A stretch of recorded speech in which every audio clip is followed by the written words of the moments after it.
तो जो आज हमारा टॉपिक बन जाता है, टॉपिक ये बन जाता है कि जो हमारा देश है, देश में जब हम नेशनलाइजेशन की बात करते हैं तो देश में सबसे पहले ये माना गया, ये कॉन्सेप्ट आया कि मॉनेटरी इकोनॉमिक तो एक ऐसा टूल्स मैं कहता हूँ कि इकोनॉमिक डेवलपमेंट को बैठे बैठे किया जा सकता, केवल मनी फ्लो को इकोनॉमी में बढ़ा करके, केवल मनी फ्लो को इकोनॉमी से घटा करके। तो मनी फ्लो को इकोनॉमिक से बढ़ा करके या मनी फ्लो को इकोनॉमी से घटा करके जब इकोनॉमिक डेवलपमेंट की डायरेक्शन को निर्धारित किया जाता है, तो अब क्या होता है कि एक मैं एडम स्मिथ की थ्योरी जरूर बताऊंगा। एडम स्मिथ ने कहा था कि इकोनॉमी में अगर प्राइवेट सेक्टर है तो private sector working for their profit. Private sector याद रखना, वो केवल लाभ के लिए काम करता है और वो लाभ को मैक्सिमाइज करना चाहता है, ठीक है। लेकिन जो गवर्नमेंट सेक्टर होता है, जिसको हम लोग पब्लिक सेक्टर कहते हैं, गवर्नमेंट सेक्टर क्या करता है, वो वेलफेयर को मैक्सिमाइज करना चाहता है, वेलफेयर को, कल्याण को बढ़ाना चाहता है। पल्स पोलियो की दवा कितनी महंगी थी, गवर्नमेंट ऑफ इंडिया विदेश से लाई, ठीक है। लाने के बाद आप बूथ पर नहीं गए दवा पिलाने अपने बच्चे को। गवर्नमेंट के पास चैलेंज ये था कि वास्तव में दवा एक्सपायर हो जा रही थी, खराब हो जा रही थी, डीएक्टिवेट हो सकती थी, उसको बर्फ में रखना, फिर भी लोग नहीं गए। फिर उन्होंने, गवर्नमेंट ने आपके घरों तक पहुंचाया ताकि आपका कल्याण बढ़ जाए, आपके बच्चे को पोलियो ना हो, हमारी जो देश की युवा पीढ़ी है वो उसमें कोई प्रॉब्लम ना आए। ये वेलफेयर मैक्सिमाइजेशन करने की पॉलिसी थी। लेकिन अगर आप हॉस्पिटल चले जाइए, पल्स पोलियो का आप एक टीका लगवा के देखिएगा, तो प्रॉफिट मैक्सिमाइजेशन टारगेट होता है प्राइवेट सेक्टर का, लेकिन पब्लिक सेक्टर जो होता है वो हरदम वेलफेयर को मैक्सिमाइज करने की बात करता है। वो हरदम क्या होता है, वेलफेयर को ऑप्टिमाइजेशन करने की बात करता है, वो कभी भी प्रॉफिट लेने की बात नहीं करता है। तो यही थ्योरम काम कर रही थी कि जब देश में हमारे बैंक प्राइवेट बैंक थे तो ये बैंक केवल प्रॉफिट के लिए ही काम कर रहे थे। भाई ये पूंजीपति है ए के पास बहुत पैसे हैं तो सारा लोन इसी को दो, ठीक है। 8, 10, 15, 20, 25 पूंजीपतियों को इन बैंकों ने चुन लिया था और पूरी पूंजी इन्हीं को लोन देते थे और इन्हीं से वो करते थे। अर्थव्यवस्था में अन्य व्यक्तियों को इन्होंने क्या किया, वो थे, नेग्लेक्ट कर रहे थे। कोई जाता था, किसी के पास डॉक्यूमेंट इनकम्प्लीट है, किसी के पास सिक्योरिटी नहीं है, उनको हटा देते थे, कह रहे थे नहीं हम इनको नहीं देंगे, इनमें हमको रिस्क ज़्यादा, हमारे पास कुछ फिक्स है हमारे ग्राहक, क्योंकि हमको भला नहीं करना है, हमको अपना लाभ मैक्सिमाइजेशन करना है, हमको अपने लाभ को बढ़ाना है। तो जब ये प्रॉफिट मैक्सिमाइजेशन करने की बात करने लगे तो कहीं ना कहीं अब गवर्नमेंट को लगा कि अगर मैं इकोनॉमिक डेवलपमेंट कर रहा हूं तो इकोनॉमिक डेवलपमेंट में मुझे बैंकों को सबसे पहले नेशनलाइज करना होगा, क्योंकि ऐसे तो मेरी बात ये नहीं सुनेंगे ना, ये प्राइवेट सेक्टर के बैंक है, हम इनको ऑर्डर भी कहेंगे तो कहेंगे आपकी पूंजी छोड़ो, ये तो हमारी पूंजी है।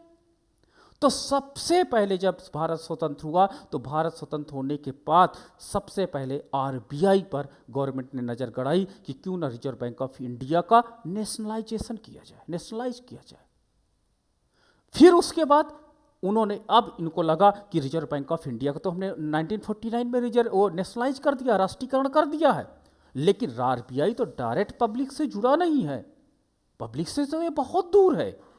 तो 1955 में, 1955 में अब इनको एक कॉमर्शियल बैंक भी चाहिए था, एक ऐसा कॉमर्शियल बैंक जो पब्लिक और आरबीआई के बीच का क्या हो जाए, ब्रिज का काम करे। तो 1955 में इन्होंने 3 बैंकों को क्या किया, क्या आपस में मर्ज किया और उसका नेशनलाइजेशन किया और उसका नाम था SBI, state bank of India.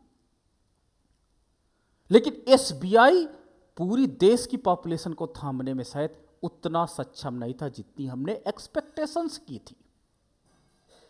फिर हमने प्रथम राउंड में कुछ कमर्शियल बैंकों को नेशनलाइज किया, उसके पीछे का अलग कारण था।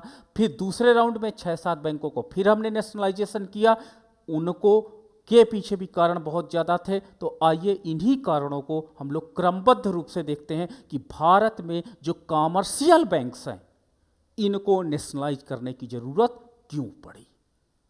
ठीक है, तो चलिए देखते हैं।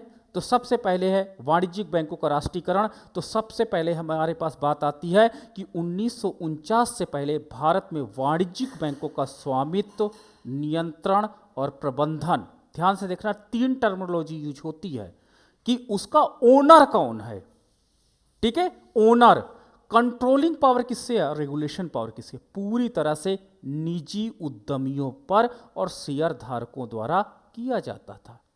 अब मैंने बोला कि जिसके पास शेयर ज्यादा होते थे वो पावर सबसे ज्यादा रखता था।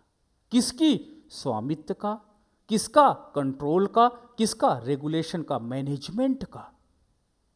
वो ओनर है, कंट्रोलर है और मैनेजर है। किसके, जो शेयर होल्डर्स ज्यादा था। तो गवर्नमेंट ऑफ इंडिया को ये बात तो समझ में आ गई कि अगर इसके शेयर होल्डर्स हम सबसे जब बड़े बन जाते हैं, इसका नेशनलाइजेशन हो जाता है, तो ये तीनों डोर हमारे हाथ में आ जाएगी। ठीक है, 1 जनवरी 1949 को आरबीआई के अधिनियम 1948 लोक स्वामित्व का हस्तांतरण पास करके भारतीय रिजर्व बैंक का राष्ट्रीयकरण करने से बैंकों की राष्ट्रीयकरण की प्रक्रिया यहीं से शुरुआत हो गई और गवर्नमेंट ऑफ इंडिया ने इनके शेयरों को खरीद लिया। ठीक है, नाउ द नेक्स्ट हुआ भारतीय रिजर्व बैंक, जिसे हम लोग रिजर्व बैंक ऑफ इंडिया कहते हैं। देश का केंद्रीय बैंक के रूप में, सेंट्रल बैंक के रूप में राष्ट्रीयकरण करना आवश्यक था ताकि योजनाबद्ध विकास के पथ पर अग्रसर स्वतंत्र भारत के आर्थिक और राजकोषीय मौद्रिक है, ठीक है, मौद्रिक, आर्थिक और राजकोषीय नीतियों का अधिक समन्वय सुनिश्चित किया जा सके। ठीक है, ये कंडीशन इसलिए थी कि the nationalisation of the RBI bank, क्योंकि हमें एक सेंट्रल बैंक चाहिए और क्योंकि सेंट्रल बैंक के द्वारा ही मॉनेटरी पॉलिसी ऑपरेट होती है, इकोनॉमिक पॉलिसी के लिए सपोर्ट मिलता है। मैं ये नहीं कह सकता कि ऑपरेट होती है, इकोनॉमिक पॉलिसी ऑपरेट बाई आपके फाइनेंस कमीशन द्वारा होती है। तो लेकिन उसके लिए फाइनेंस की व्यवस्था तो रिजर्व बैंक ऑफ इंडिया को करनी पड़ेगी ना। तो monetary policy, economic policy and आपके पास फिस्कल पॉलिसी, तीनों नीतियों का अधिक समन्वय सुनिश्चित किया जा सके, इसलिए इन नीतियों को चालू किया गया। ठीक है, इसलिए रिजर्व बैंक ऑफ इंडिया को नेशनलाइज किया गया ताकि हमारे देश का जो मॉनेटरी सिस्टम्स है, जो हमारे इकोनॉमिक सिस्टम है, जो हमारा फिस्कल सिस्टम है, तीनों में कोऑर्डिनेशन बैठाया जा सके। कोऑर्डिनेशन का मतलब होता है कि तीनों अलग अलग दिशा में ना चले, बल्कि एक निश्चित दिशा में तीनों काम करते रहें। तो इसलिए हमारे देश में सबसे पहले स्टेप में, सबसे पहले चरण में हम लोगों ने क्या किया, रिजर्व बैंक ऑफ इंडिया का नेशनलाइजेशन किया। परंतु जो कॉमर्शियल बैंक थे, मैं फिर से आपको बोल रहा हूं कि कॉमर्शियल, हमारे पास कई टाइप के बैंक होते हैं, there are the many types of the bank. मैंने बोला कॉमर्शियल बैंक होते हैं, इंडस्ट्रियल बैंक होते हैं, एग्रीकल्चर बैंक होते हैं, ठीक है, आपका ग्रामीण बैंक होते हैं, ठीक है, इंडस्ट्रियल बैंक इंडस्ट्री को डेवलप करने के लिए लोन देता है, ठीक है, कॉमर्शियल बैंक कॉमर्स को यानी व्यापार को, और हमारे यहाँ देखे होंगे जो मिडिल क्लास व्यक्ति होता है वो व्यापार को ऑपरेट करने के लिए सबसे ज़्यादा उसको फंड की जरूरत होती है। कैसे, मान लो साड़ी की आपके पास दुकान है, साड़ी आप थोक में आप खरीदना चाहते हो, कैसे खरीदोगे, 2 लाख रुपए चाहिए, 2 लाख क्या उनको देगा, कॉमर्शियल बैंक देंगे, जाओ भाई साड़ी खरीदो, हमसे लोन ले लो, भी जब पैसा है किस्त में हमको भुगतान कर देना। तो व्यापार को ऑपरेट करना, तो मिडिल क्लास जो था व्यक्ति वो व्यापार को चलाना चाहता था, क्योंकि इससे इकोनॉमी में स्पीडली चलती थी। तो सबसे बड़ा जो शेयर था वो कॉमर्शियल बैंकों का था, क्योंकि लोगों को डेली जैसे दुकानदारी हुई, शाम को हमको पैसे जमा करना, क्योंकि घर ले जाएंगे तो चोरी होने का डर है, तो उन पैसों को कहीं ना कहीं तो सेटल किया जाए, तो बैंक में हमने रखना चालू किया।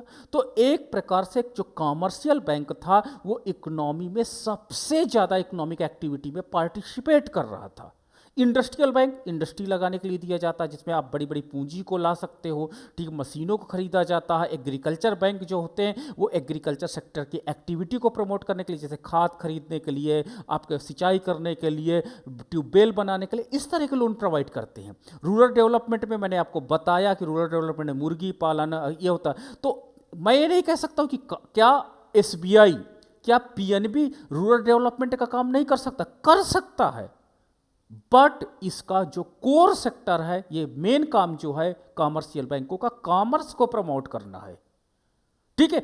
एग्रीकल्चर सेक्टर को हो सकता है लोन देगा, लेकिन एग्रीकल्चर सेक्टर वाले जो बैंक स्पॉन्सर्ड हैं, जो एग्रीकल्चर सेक्टर के लिए बैंक काम कर रहे हैं, उनसे हो सकता है इसकी ब्याज दर की ज्यादा हो, 1% या 2%। में भी जो एग्रीकल्चर सेक्टर वाले बैंक होते हैं उनको वैसे ही ऑपरेट किया जाता है, ताकि आपको एग्रीकल्चर सेक्टर को डेवलपमेंट काम के लिए काम करना होगा। इंडस्ट्रियल सेक्टर वाले बैंक जो होते हैं, आप देखो इंडस्ट्रियल सेक्टर में क्या काम करिए, HDFC में जाके अकाउंट खोलाइए, 5,000 रुपये मिनिमम अकाउंट में रखना पड़ेगा, 10,000 रुपये मिनिमम अकाउंट में रखना पड़ेगा। आपको सारे ट्रांजेक्शन से क्या करने पड़ेंगे, चेकबुक से करने पड़ेंगे, क्योंकि इंडस्ट्रियल सेक्टर में छोटे मोटे अमाउंट का ट्रांजेक्शन होता नहीं है। उसमें क्या होता है, ब्याज की दर कम भी हो सकती है। उसमें क्या होता है, हैवी ट्रांजैक्शन ऑपरेट होते हैं, सामान्य व्यक्ति वैसा कर नहीं सकता, इसलिए हम लोग इंडस्ट्रियल बैंक में, ICICI बैंक में अपने अकाउंट नहीं ओपन करते हैं। बट यू कैन, आप कर सकते हो, ऐसा नहीं है। अगर आप 10,000 मिनिमम उसमें रख सको, उनके टर्म एंड कंडीशन को फॉलो कर सको, तो एक सामान्य व्यक्ति भी उसको ऑपरेट कर सकता है। लेकिन वो फेवरेबल किसके बनाया जाता है, इंडस्ट्रियल सेक्टर के फेवरेबल बनाया जाता है, ठीक है। कॉमर्शियल बैंक, तो कॉमर्शियल बैंक एक प्रकार का मिडिल क्लास व्यक्ति जो होता था, वो कॉमर्शियल बैंकों को बहुत ज़्यादा पसंद करता था, क्योंकि कॉमर्स की एक्टिविटी को उसको संपादित करना होता था, ठीक है। तो इसलिए कॉमर्शियल बैंकों को बहुत इंपॉर्टेंट था, और राष्ट्रीयकरण का पहला कदम इंपीरिकल बैंक ऑफ इंडिया को 1 जुलाई 1955 को भारतीय स्टेट बैंक के रूप में राष्ट्रीयकृत करके उठाया गया। तो यानी इंपीरिकल जो बैंक ऑफ इंडिया था वो 1 जुलाई 1955 से SBI के नाम से जाना गया। दूसरा कदम जब उठाया गया, जब 1959 में 7 राज्य बैंकों को भारतीय स्टेट बैंक के सहयोगी बैंक के रूप में राष्ट्रीयकृत कर दिया गया। अब देखो यहाँ से सबसे इंपॉर्टेंट मैं बता दूं, ठीक है, एग्जाम्स में पूछ लेता है कि SBI को, किस बैंक को SBI के रूप में कन्वर्ट किया गया, तो आपको बताना पड़ेगा इंपीरिकल बैंक ऑफ इंडिया को। फिर 7 उन बैंकों को कब नेशनलाइज किया गया, ठीक है, तो 1959 में उन 7 बैंकों को क्या किया गया, नेशनलाइज किया गया और SBI में मर्ज कर दिया गया। मर्ज का मतलब होता है उसमें विलय कर दिया गया, ठीक है। तो यहां से प्रश्न बहुत ज्यादा पूछे गए हैं। नाउ द ये सहयोगी बैंक, अब एक बार मैंने देखा कि ये 7 बैंक में निम्न में से कौन से बैंक थे, कौन से बैंक नहीं थे, तो 7 बैंक को देख लो। ये सहयोगी बैंक थे state bank of Hyderabad, state bank of Bikaner and Jaipur, state bank of Travancore, state bank of Mysore, state bank of Patiala, state bank of Indore और स्टेट बैंक ऑफ सौराष्ट्र। इन 7 बैंकों को 1957 में नेशनलाइज करके SBI के रूप में लॉन्च कर दिया गया। लेकिन प्रारंभ में इंपीरिकल बैंक ही आपका SBI के नाम से जाना गया था, लेकिन 59 से इन 7 बैंकों को भी SBI के अंतर्गत ही ला दिया गया। नाउ द नेक्स्ट है, तीसरा मेन कदम था, क्योंकि गवर्नमेंट चाह रही थी, सरकार चाह रही थी कि जो कॉमर्शियल बैंक है ये केवल पूंजीपतियों के साथ ना रहें, बल्कि उस व्यक्ति का भी साथ दें, उस व्यक्ति को भी मॉनेटरी बेनिफिट कराएं जो व्यक्ति इकोनॉमी में क्या होता सक्रिय रूप से योगदान दे रहा है तथा अर्थव्यवस्था में वो आगे आना चाह रहा है। तो ये 14 वाणिज्यिक बैंकों का राष्ट्रीयकरण था, और जिनकी जमा राशि 19 जुलाई 1969 को 50 करोड़ रुपए से अधिक थी। यानी यदि किसी बैंक जिसकी पूंजी 50 करोड़ रुपए से अधिक है इस डेट को, तो उसको नेशनलाइज करना था, ठीक है। तो वे थे कौन कौन से बैंक, ये 14 बैंकों को बहुत इंपॉर्टेंट था क्योंकि ये 14 बैंक जो अर्थव्यवस्था में सक्रिय रोल निभा रहे थे और इनका नेशनलाइजेशन करना इसलिए इंपॉर्टेंट था ताकि जो मनी फ्लो की थ्योरी है उसका प्रॉपर इम्प्लीमेंट हम इन बैंकों के माध्यम से सोसाइटी में कर सके, इकोनॉमी में कर सके। तो इसमें था Allahabad Bank, Bank of Baroda, Bank of India, Bank of Maharashtra, Canara Bank, Central Bank of India, Dena Bank, Indian Overseas Bank, Punjab National Bank, Syndicate Bank, Union Bank of India, Union Bank of India और यूनाइटेड कमर्शियल, यानी जिसको हम लोग UCO bank के नाम से जानते हैं। तो ये 14 बैंकों को इसमें दूसरे मतलब प्रथम चरण में एसबीआई और दूसरे चरण में 14 अन्य कॉमर्शियल बैंक जिनकी एसेट्स 50 करोड़ रुपए से अधिक थी, 19 जुलाई 1969 को उनको नेशनलाइज कर दिया गया। क्योंकि मैं बताऊं कि 1969 में के पहले 1962 से लेकर के 1969 तक आपने देखा होगा कंडीशन इकोनॉमी की बहुत खराब हो गई थी। एक भयंकर सूखा पड़ा था, ठीक है, जिसको बंगाल का सूखा के नाम से जाना जाते हैं, और भारत में भूखमरी हो गई थी। उसी के बाद क्या हुआ कि इतनी ज़्यादा भूखमरी हो गई कि उसके बाद हमने हरित क्रांति का यहाँ पर दौर शुरू हुआ। और हरित क्रांति के अंतर्गत क्या हुआ कि सबसे पहले जो हमारा ये पैकेज प्रोग्राम था, पैकेज प्रोग्राम का मतलब होता है कि HYV seeds, irrigation, fertiliser, chemical fertiliser, ये वाला फर्टिलाइजर नहीं था, केमिकल फर्टिलाइजर था, और आपके पास जो दवाएं थी, केमिकल पेस्टिसाइड्स थे, और इनका प्रयोग और मशीनों का प्रयोग के द्वारा अर्थव्यवस्था में क्या हुआ था, खेतों में उत्पादकता को बढ़ाना था। तो पहली बार गवर्नमेंट ऑफ इंडिया ने सोचा कि हमारा देश तो भूखमरी के दौर से गुजर रहा है, और उसी समय बंगाल का सूखा पड़ा था। ठीक है, ये तो अभी क्लाइमेट आपने देखा नहीं, बहुत आप लोग किस्मत वाले हो, लेकिन जब आपके पास वो दौर था जब यहाँ पर भीषण क्या होता था, सूखा पड़ता था, भीषण बारिश हो जाती थी, और क्या होता बर्फ या ठंड बहुत ज़्यादा पड़ती थी, तो उससे पूरी अर्थव्यवस्था क्षतिग्रस्त हो जाती थी। तो उस समय 1962 का इतना ज़बरदस्त बंगाल का हुआ, तभी अमर सेन की जो PhD हुई उसी टॉपिक पर हुई है। आप देखिएगा, गरीबी और भूखमरी पर उन्होंने बहुत अच्छा लेख लिखा, और वहाँ पर इतनी ज़्यादा भूखमरी फैल गई थी कि जानवरों के गोबर से निकलने वाले अनाज को लोग धो धो कर खाने लगे थे। ठीक है, अब एग्रीकल्चर सेक्टर हमारा प्रॉपर डेवलप नहीं था। तो जब एग्रीकल्चर सेक्टर हमारा प्रॉपर डेवलप नहीं था तो हमको भारत में होता नहीं था, तो हमको विदेशों से अनाज को आयात करना था, और हमारी मूलतः डिपेंडेंसी जो थी मोटे अनाज पर थी। मोटे अनाज का मतलब होता था ज्वार, बाजरा, मक्का, इन पर हम लोग डिपेंड थे। और मोटे अनाज में जो एक प्रॉब्लम ये होती कि उसमें पौष्टिकता कम पाई जाती है। तो इसलिए सबसे पहले जब ये हमारे पास इस दौर को हम लोगों ने देखा तो हमको ये बात तो समझ में आ गई कि हमको कुछ नया प्रयोग करना पड़ेगा, क्योंकि इतनी बड़ी पॉपुलेशन इतनी बड़ी मुसीबतों के साथ काम कर रही है, तो कहीं ना कहीं तो हमको कुछ अल्टरनेटिव ढूंढना पड़ेगा। तो उस लिए क्या हुआ कि M स्वामीनाथन के साथ मिलकर के इस हरित क्रांति को अंजाम दिया गया। लेकिन इस हरित क्रांति को तभी हम सफल बना सकते थे जब बैंक साथ दें। क्यों? क्योंकि इसमें मशीनीकरण करना था। ट्रैक्टर खरीदने के लिए पैसे कहाँ से आएंगे? इरिगेशन करना था, कैनाल, नहरें बनाई जानी थी, नलकूप लगाए जाने थे। ठीक है, पेस्टिसाइड, फर्टिलाइजर कहाँ से आएगा? क्योंकि किसानों की कंडीशन बहुत दयनीय थी। आप फिल्म देखिए, फिल्म आपको बहुत कुछ उस समय का बताएगी। ठीक है, मैं मानता हूं कि लगभग 20 या 30% फिल्मों में फेक होता है, लेकिन 70% से आप अनुमान तो लगा ही सकते हो ना उस दौर का क्या बुरा दौर था, शोषण कितना ज़्यादा था। ठीक है, तो इसलिए जब हमारे देश में प्रायोगिक तौर पर जब हरित क्रांति को इम्प्लीमेंट किया गया, तो इस हरित क्रांति की सफलता एक ही बात पर डिपेंड कर रही थी कि इन किसानों को अगर कहीं से पैसे मिल जाएंगे तभी ये हरित क्रांति जो है वो हो पाएगी प्रॉपर, नहीं तो पॉसिबल नहीं है। और उस दौर की रिक्वायरमेंट थी, क्योंकि बैंक डायरेक्ट किसानों को दे ही नहीं रहे थे लोन, कह रहे थे हम केवल व्यापार के लिए देंगे, पूंजीपतियों के साथ ही काम कर रहे थे। जब देखा गया कि सारे पूंजीपतियों के साथ काम कर रहे हैं तो हमारे बेचारे किसानों के साथ कौन करेगा न्याय? इसलिए गवर्नमेंट ऑफ इंडिया ने 50 करोड़ रुपए से अधिक संपत्ति वाले बैंकों को नेशनलाइज कर दिया, नेशनलाइज करने दिया और उनको ऑर्डर्स किए गए कि आपको सारे सेक्टर्स को, यानी एग्रीकल्चर सेक्टर, आपके पास जिस सेक्टर में बड़ी क्राइसिस है उन सेक्टर के लिए इनको ऑर्डर्स किए गए कि आप इन पर विशेष फोकस करेंगे। इस उद्देश्य से इनको नेशनलाइज किया गया, गवर्नमेंट के इनको बैंक घोषित किए गए। नाउ द नेक्स्ट है, और इस दिशा में लेकिन 1969 में 14 बैंकों को नेशनलाइज करने के बाद भी उतना मनी फ्लो या उतने उस सेक्टर को मनी नहीं अवेलेबल हो पा रही थी जहां पर मनी रिक्वायर्ड थी। इंदिरा गांधी जी का समय था 1980,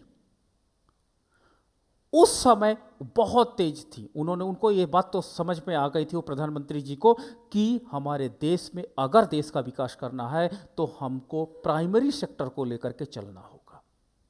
और उन्होंने आनंद फानन में 15 अप्रैल 1980 को 6 और वाणिज्यिक बैंकों का राष्ट्रीयकरण कर दिया, क्योंकि वो 14 बैंक तो आपको थे, एसबीआई को लेकर के 15 बैंक थे, उन 15 बैंकों से देश का काम नहीं चल पा रहा था।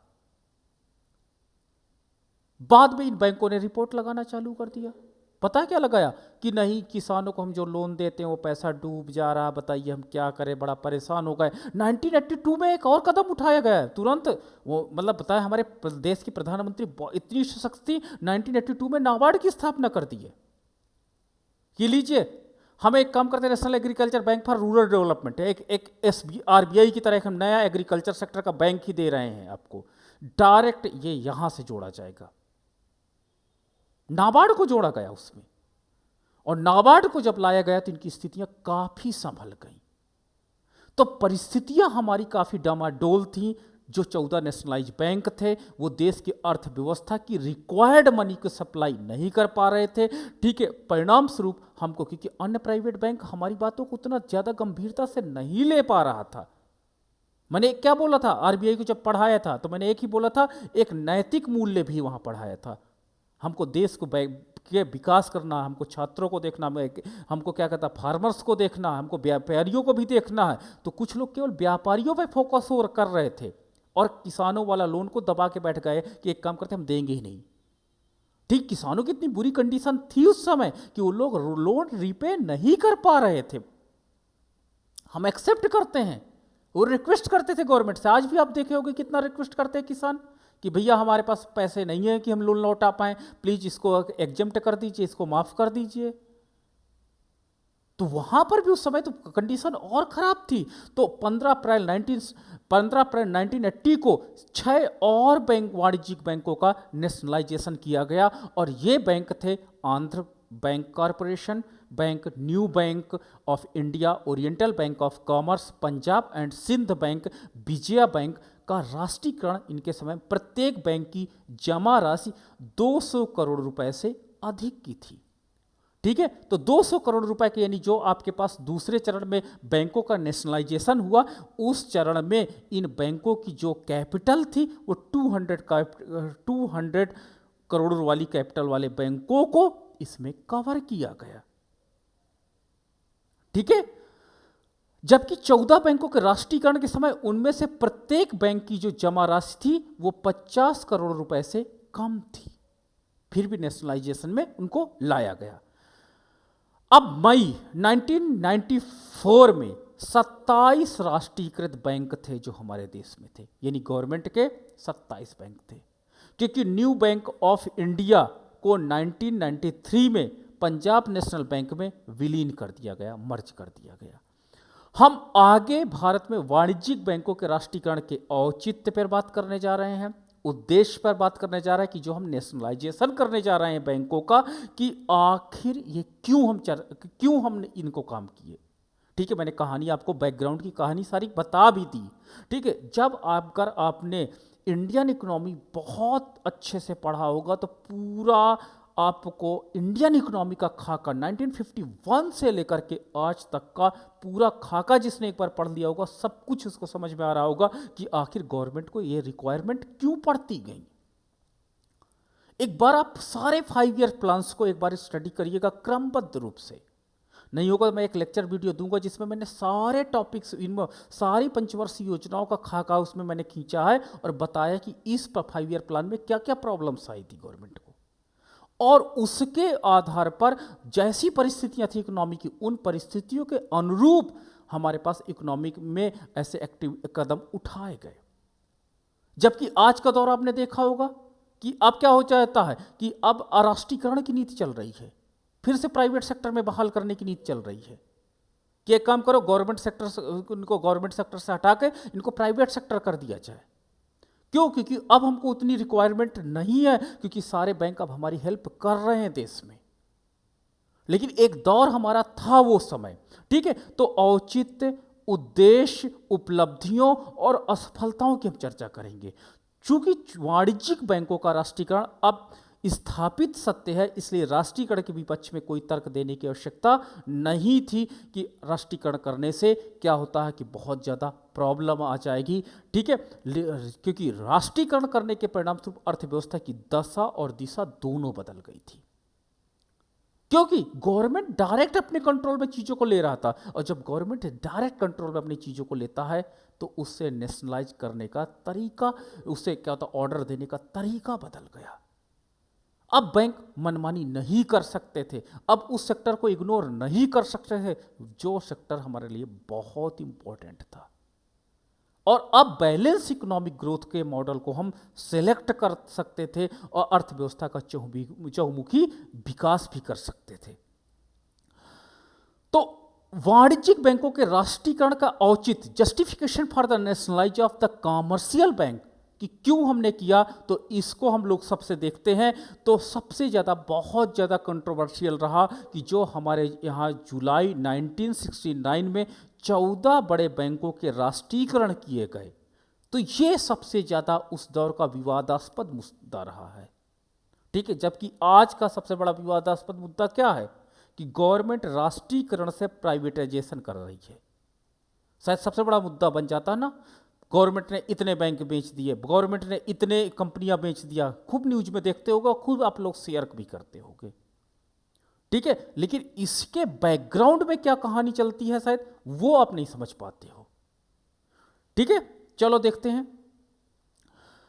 अर्थशास्त्री, राजनीतिक नेताओं, बैंकरी, कामगारों और लोगों द्वारा बैंकों के राष्ट्रीयकरण के समर्थन में अनेक तर्क दिए गए कि जो हमारे देश में नेशनलाइज हुए बैंक, उसने इकोनॉमी की सूरत को बदल दिया था। That playing the better role in the, क्या होता है, इकोनॉमिक ग्रोथ में बहुत इंपॉर्टेंट रोल इन्होंने अदा किया था। कौन? बैंकों ने, ठीक है। तो देखते हैं। सबसे पहले प्राथमिकता क्षेत्र की उपेक्षा। मैंने बार बार बोल रहा हूं कि ये जो कॉमर्शियल बैंक थे, जब ये प्राइवेट सेक्टर के बैंक थे तो ये केवल पूंजीपतियों को पकड़ते थे। इनके साथ जो मार्जिनल सेक्टर था, बुनकर, जुलाहे, ठीक है, जो गांव में छोटे छोटे बिजनेस चलाते थे, रिक्शे चलाते थे, इनको ये पूछते तक नहीं थे। तो neglect of the priority sector, Bharat में जो ये प्राथमिक क्षेत्र थे उसको इन्होंने उपेक्षित किया था। और भारत में बड़े बैंकों के विरुद्ध एक बड़ा आरोप था। जो बड़े बैंक थे ये क्या करते थे कि जो प्राथमिक क्षेत्र थे, और प्राथमिक क्षेत्र आपको पता होना चाहिए, ठीक है। प्राथमिक क्षेत्र में आपका क्या होता था, एग्रीकल्चर सेक्टर आ जाता, मत्स्य सेक्टर आ जाता है, मछली पालन जिसको आप लोग कहते हो, ठीक, कोयला खनन भी आ जाता है। तो ये सब आपके प्राथमिकता क्षेत्र थे, और उस समय प्राथमिकता क्षेत्र में most of the population engage थी। तो जब most of the population engage थी तो उसको इन्होंने सपोर्ट नहीं किया, केवल इन्होंने क्या किया, बड़े पैमाने के उद्योगों को ही ऋण देते थे। देखो, केवल बड़े स्केल के, बिग स्केल पे जो इंडस्ट्रीज थी, केवल उनको इनके द्वारा क्या हुआ, लोन प्रोवाइड्स किए गए। और एग्रीकल्चर, लघु उद्योग आदि जैसे प्राथमिकता क्षेत्रों की ये लोग उपेक्षा करते थे, क्योंकि इन सेक्टर्स को भी तो लोन की जरूरत थी, इन सेक्टर्स को भी तो मनी की जरूरत थी। ये अपना कच्चा माल कहाँ से लाए, किसान अपने खेतों में बीज कहाँ से लाए, खाद कहाँ से लाए, ये एक बड़ी प्रॉब्लम थी। तो इसके लिए इन्होंने कभी भी पहल नहीं किया, जिससे त्रस्त आकर के गवर्नमेंट ऑफ इंडिया ने इन बैंकों का नेशनलाइज करने की बात कही। मार्च 1960 1968 में बैंकों ने कुल ऋण का, ध्यान से देखना, जो 1968 की रिपोर्ट है जिसमें वहाँ पे बैंक उस समय काम कर रहे थे कमर्शियल बैंक, उन बैंकों ने 60% लोन बड़े उद्योगों को दिया था, जो बड़े इंडस्ट्री थे। 19% जो लोन था उनका वो ट्रेड करने वाले व्यापारियों को दिया था। अब बताइए 60 और 19 लगभग 79 आपका, यानी 80% लोन जो था केवल आपने अमीरों को ही तो दिया।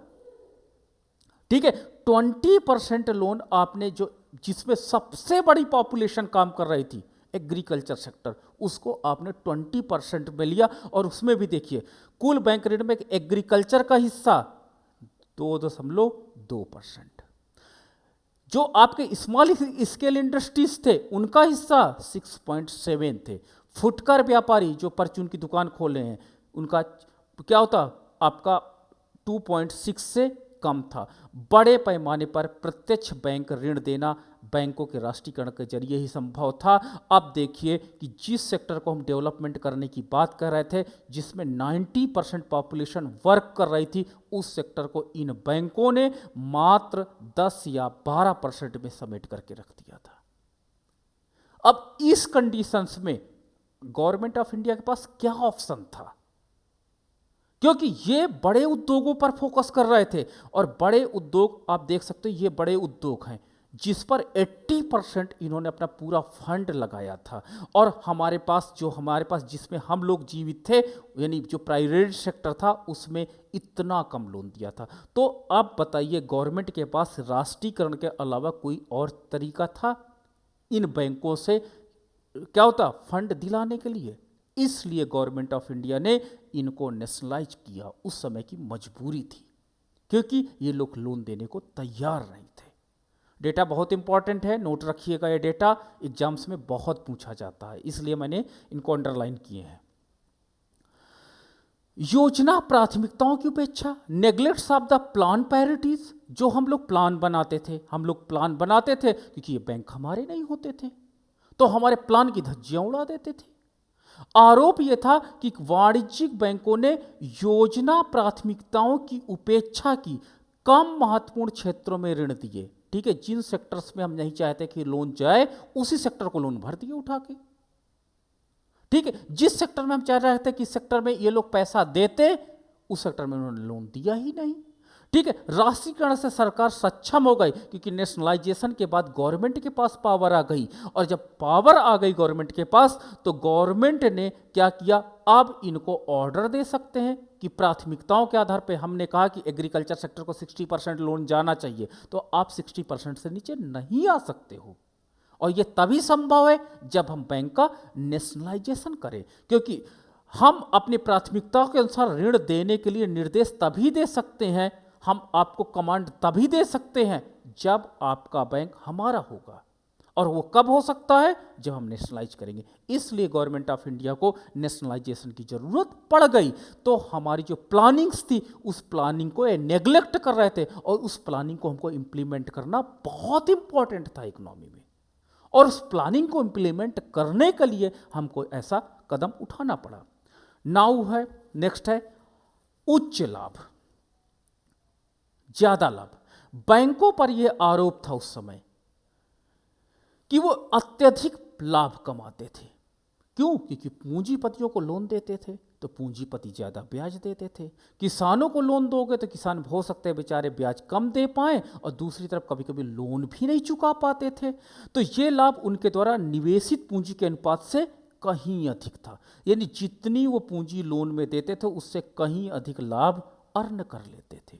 तो जब उससे ज्यादा लाभ अर्न कर लेते थे तो ये उसी की तरफ अट्रैक्ट होते थे कि एक काम करते हैं, ब्याज अच्छा मिल जाएगा पूंजीपतियों से, तो लोन का अमाउंट पूछ पे पकड़ पकड़ के लोन देते थे, भाई साहब ले जाओ, इसलिए कि ब्याज अच्छा मिल रहा है। 1968 में अनुसूचित बैंकों का कर पूर्व लाभ अनुपात 12.2% से बढ़कर के 42% हो गया था। देखिए, ये लाभ का मात्रा बता रहा कि ये बैंक केवल पूंजीपतियों के साथ जुड़ गए और उन्होंने 425 करोड़ रुपए वार्षिक आधार पर कमाए, और दूसरे ओर उनकी पूंजी आधार कम हो रहा था। ठीक है, यानी सारा का सारा पैसा ये लोग क्या करते थे, एज अ लोन, वो भी पूंजीपतियों को देते थे, क्योंकि गरीब व्यक्ति कभी भी हाई ब्याज, हाई इंटरेस्ट रेट पे नहीं लोन ले सकता है। बैंक की जमा पूंजी की तुलना में जो उनका अनुपात था, देखिए 1951 में 9.7 से गिर करके 1968 में 2.6 रह गया। तो ये जमा पूंजी है, जो उनके पास पूंजी रहती है, हमने कहा उससे क्रेडिट क्रिएशन कर देना, तो वो जमा पूंजी का अनुपात देखो, पहले 9.7% इनके पास पूंजी रहती थी, अब कितनी रह गई, मात्र 2.6। यानी सारा का सारा पैसा उठा करके मार्केट में लगा देना। ठीक है, ये भारतीय रिजर्व बैंक द्वारा बैंकों को दिए गए उन निर्देशों का उल्लंघन था, जिसके तहत बैंक अपनी जमा देयताओं का कम से कम 6% रिजर्व के रूप में, CRR के रूप में तो रखो भाई साहब, कैश रिजर्व रेशियो के रूप में। लेकिन इन्होंने क्या किया, क्योंकि ये प्राइवेट सेक्टर में थे, हम क्यों भाई आपकी बात माने, 2.6% अपने पास रखते थे, बाकी सबका लोन उठा के लोनिंग कर देते थे। तो ये कहीं ना कहीं बैंकों के, रिजर्व बैंक ऑफ इंडिया के निर्देशों का उल्लंघन हो रहा था, और इसलिए इनका नेशनलाइजेशन करना बहुत इंपॉर्टेंट हो गया था। बैंक जबकि अत्यधिक लाभ कमा रहे थे, देखो, और उन लाभों का इस्तेमाल अपने हितों के लिए कर रहे थे, ऐसा नहीं कि इकोनॉमी के लिए काम कर रहे हों। ठीक है, किंतु शेयर धारकों की आय लगभग ना के बराबर थी, क्योंकि शेयर पूंजी के रूप में जमा का 1% उनके पास था, और बैंकों के राष्ट्रीयकरण के लिए सरकार का ये भी एक तर्क है, क्योंकि ये बैंक जानबूझ करके RBI के रेगुलेशंस का उल्लंघन कर रहे हैं, RBI के निर्देशों का उल्लंघन कर रहे हैं, और इनका एक ही मकसद बन गया है कि अर्थव्यवस्था से केवल लाभ और लाभ ही अर्न करिए। इसलिए RBI को, केंद्रीय बैंक को, गवर्नमेंट ऑफ इंडिया को, इन बैंकों को जो प्राइवेट सेक्टर में काम कर रहे थे, इनको नेशनलाइज करना बहुत इंपॉर्टेंट हो गया था। तो चलिए आज यहीं तक रखते हैं, आगे की कहानी हम